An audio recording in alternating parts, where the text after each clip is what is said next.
Nabakobe semalifyoza yidlonkomo ethanda zibawo awusemadoda lokhu kushile ngathi ipheka komhluzi wenye inkukhu emhlophe lokhu nilandela njalo abaculi bahlukahlukene njengamanje siyimakori production ziniphathelela Menzi nakho kunetha la kwenzakalani kwenze njani ndoda yamadoda usithathu sibeke namhlanje ukuthi ngoba kula Nquthu sibona kugcwele ngendlela esimanga kodwa izulu liyana abantu bathi ngeke belale benganibonile. Kuyangijabulisa kakhulu ukubona into enjengale ngoba kukhomba ukuthi into esiyenzayo bayayithanda. Bamile emvuleni bathi cha ngeke sihamba umenze ngaperformile ngeke sihamba into encane engekho ngesihamba ukhuzana engadlalele nabanye abeculi lokho kwenza ukuthi ke sibone ukuthi uMaskandi esiwenzayo bayawuthanda.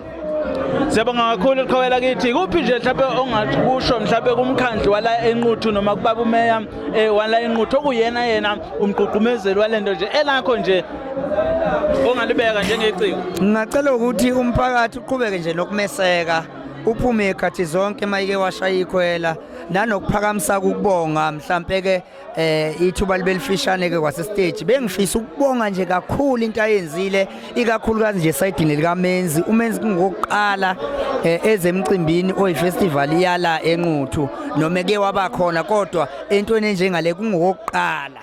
Ngiyabonga kakhulu ngiyacela futhi ukuthi bameseke nangonyaka olandelayo baqhubeke baseke. Umenzi uthi kungokuqala ena futhi ke akugcinile ke njengoba sekuseqalile ke sethemba ukuthi kuzoqhubeka ke phambili wele ngapha ngasekhaya. Indaba ke ila Menzi inyanga zimbi manje itshekile iphikelele kuDisember kunjani emabhodweni sitholane hamba kanjani?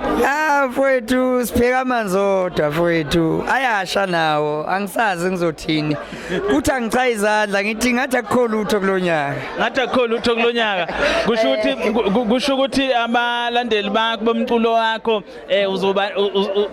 uzobananela kwamakhelwane kulonyaka uzothi abananele khona.